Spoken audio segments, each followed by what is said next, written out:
చూస్ country delight, live better. ఇప్పుడే country delight app ని download చేసుకోండి.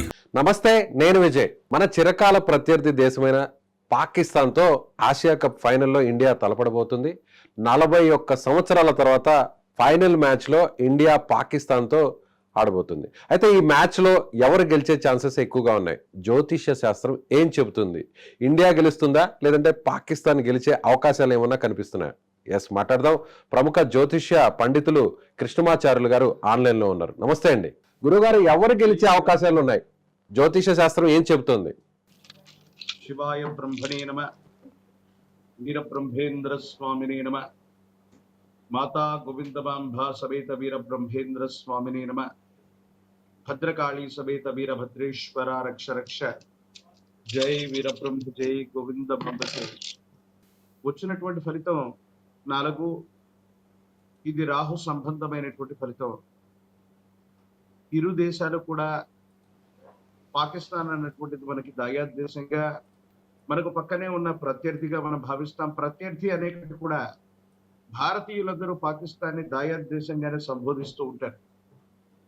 ప్రశ్నాశాస్త్రాన్ని అనుసరించి వచ్చినటువంటి ఫలితం 4 రాహుకు సంబంధించినటువంటి అంకె. రాహు మాయాస్వరూపుడు.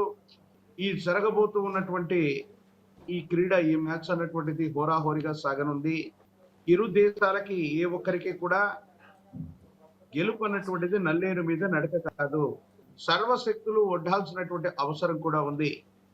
అయితే ఇదే రాహుకి ప్రతినిధి దేవతా స్వరూపమైనటువంటిది సాక్షాత్తు అమ్మవారు పరాశక్తి దుర్గాదేవి, ఆ లలితాపరా భట్టారిక అమ్మవారు.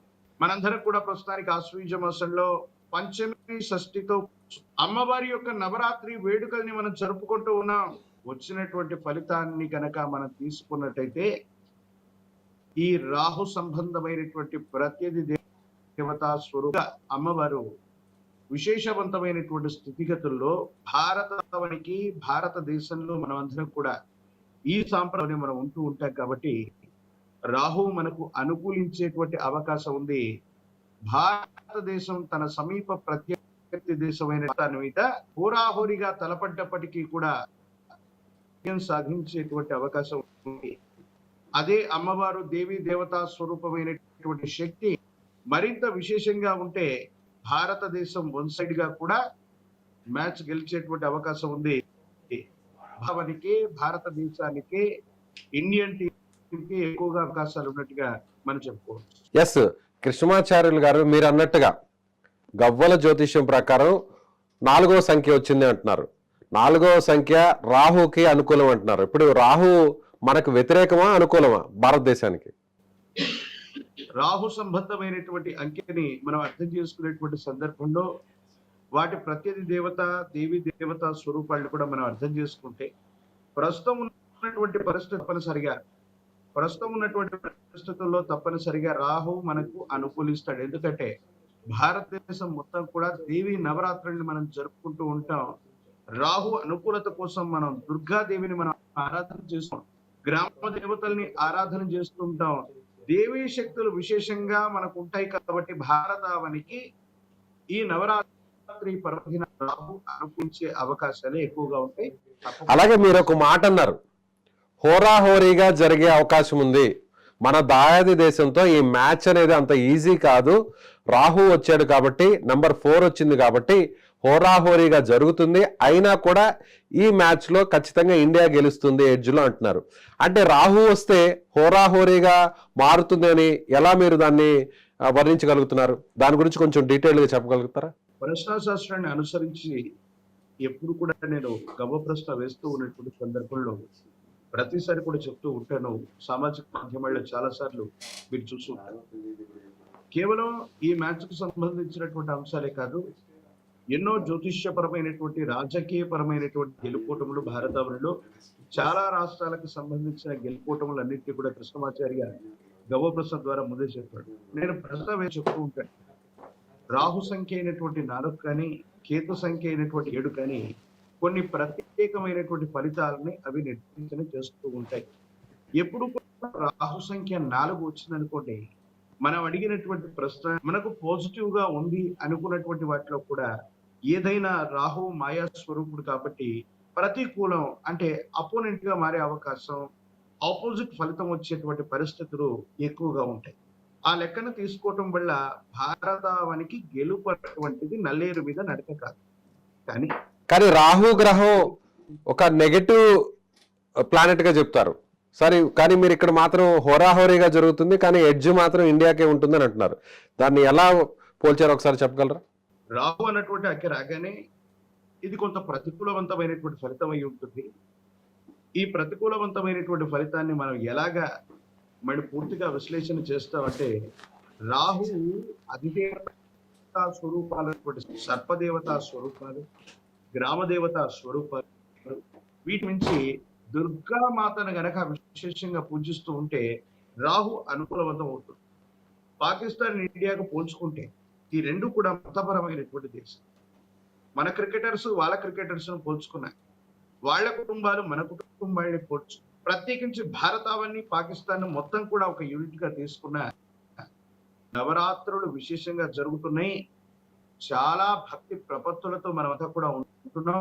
అమ్మవారి దేవీ దేవతా శక్తులు అన్నటువంటి విశేషంగా ఉన్నటువంటి సందర్భంలో రాహు తప్పకుండా మనకే యోగించేటువంటి అవకాశం ఉంటుంది అన్నటువంటిది నా ప్రగాఢమైనటువంటి విషయం. కాకుండా శాస్త్ర పరిజ్ఞానంతో శాస్త్ర పరిభాషలో కూడా వాటిని ఈ విధంగానే మనం డికోడ్ చేయాల్సి ఉంటుంది. అది కూడా అత్యంత వేగంగా సెకండ్ల మీద ఈ ఫలితాన్ని మనం లెక్కించాల్సినటువంటి. ఎస్, అలాగే టాస్ కీలకంగా కాబోతుంది. టాస్ ఎవరికి అనుకూలంగా మారే అవకాశం ఉందంటారు మీ గవ్వల పంచాంగం ప్రకారం?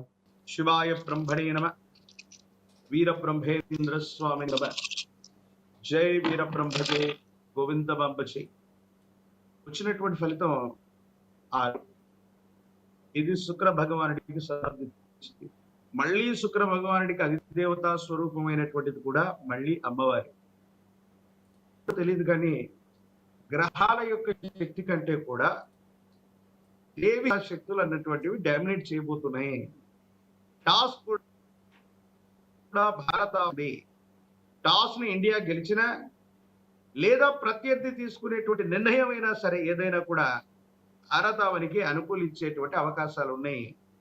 రాహుకు శుక్రుడు రావడం వల్ల సో ఇది ప్లస్సా మైనస్సా టాస్ విషయంలో ఇండియాకి? ఇది ప్లస్ అవుతుంది, ఇది ప్లస్ అవుతుంది. టాస్ విషయంలో ఇది ప్లస్ అవుతుంది. ఎవరికి ప్లస్ అంటే టాస్ మనం గెలిచే అవకాశం ఉందంటారు, మీ గవ్వల జ్యోతిష్యం అదే చెప్తుందంటారు.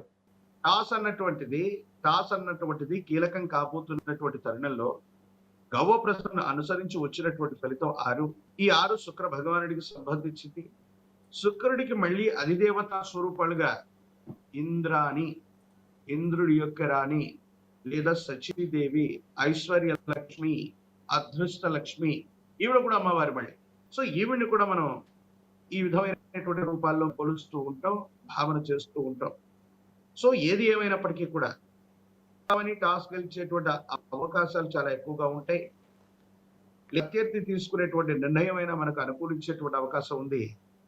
ముమ్మాటికి టాస్ విషయంలో కానీ మ్యాచ్ యొక్క మొత్తం ఫలితం కానీ అమ్మవారి దేవీ దేవతా శక్తుల యొక్క అనుకూలత వల్ల రాహు వచ్చిన శుక్ర భగవానుడి యొక్క స్థితిగతులైన అంటే మరింత లక్ని తీసుకురాబోతున్నాయి.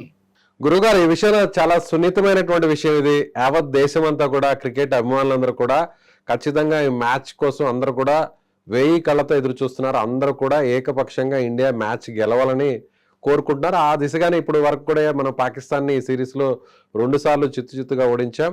ఇప్పుడు 3వసారి ఫైనల్కి వచ్చాం. అయితే మీరేమంటున్నారంటే నెంబర్ 4 వచ్చింది కాబట్టి మ్యాచ్ రిజల్ట్ విషయంలో కాస్త టఫ్గా మారుతుంది, అయినా కూడా ఇండియా గెలుస్తుంది అంటున్నారు. అలాగే టాస్ విషయంలో మీ గవ్వల పంచాంగం జ్యోతిష్యం 6వ నెంబర్ వచ్చింది, శుక్రుడు వచ్చాడు కాబట్టి టాస్ని ఇండియా గెలుస్తుంది అంటున్నారు. మీరు చెప్పిన వాటిలో ఏదన్నా తేడా జరిగితే కింద కామెంట్స్లో మాత్రం చాలా మంది కూడా నెగిటివ్గా కామెంట్స్ ఇచ్చే అవకాశం ఉంది. సో మీరు ఖచ్చితంగా దీనికి కట్టుబడి ఉంటారా? జగద్గురు శ్రీమద్ విరాట్ పోతులూరి వీరబ్రహ్మేంద్ర స్వాముల వారి యొక్క దివ్యమైనటువంటి ఉపాసన ఫలితంగా మాకు సిద్ధించినటువంటిదే ఈ ప్రశ్న జ్యోతిష్యం. గురుదేవుల యొక్క అనుగ్రహంతో ఇప్పటికీ కృష్ణమాచార్య ఎన్నో రకాలైనటువంటి సంచలనమైనటువంటి జ్యోతిష సంబంధమైనటువంటి వ్యాఖ్యల్ని చేసి ఉన్నారు.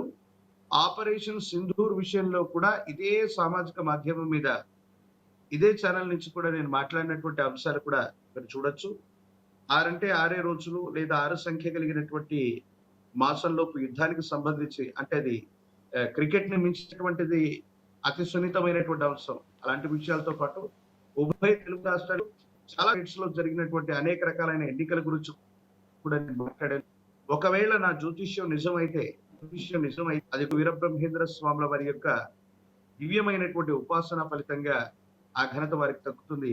ఒకవేళ ఏదైనా సరే తేడా వచ్చిందంటే అది నా పరిజ్ఞాన లోపమే తప్ప వేరొకటి కాదు. ప్రేక్షకులు, వీక్షకులు ప్రత్యేకించి కాదు, ప్రపంచవ్యాప్తంగా అందరూ కూడా ఈ మ్యాచ్ ని తిలకిస్తూ ఉంటారు. వచ్చినటువంటి కామెంట్స్ ఒకవేళ ఈ జ్యోతిష్ శాస్త్రం అన్నటువంటిది నిలబడాలి, అది వాస్తవం అవ్వాలని నేను కోరుకుంటాను. వచ్చినటువంటి కామెంట్స్ విషయంలో నేనేమి పట్టించుకోను. నా జ్యోతిష్యం వాస్తవం అవుతుందని, వాస్తవం అవ్వాలని నేను రైట్ అండి, థ్యాంక్ యూ, నమస్కారం. సో ఇది కృష్ణమాచార్యులు.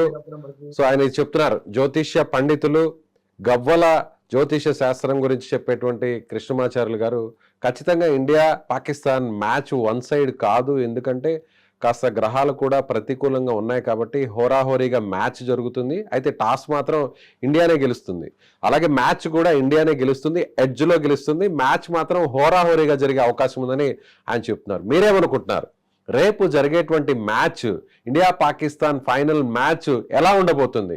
కృష్ణమాచార్యులు గారు చెప్పినట్టుగానే, ఆయన గవ్వల జ్యోతిష్యం చెప్పినట్టుగానే హోరాహోరీగా జరుగుతుందా, లేదంటే ఎప్పటిలాగానే యాజ్ ఇట్ ఈస్గా పాకిస్తాన్ను చిత్తుగా ఓడించి వన్ సైడ్గా మారే అవకాశం ఉందా? మీ అభిప్రాయాన్ని కామెంట్ రూపంలో తెలియచేయండి. Thank you.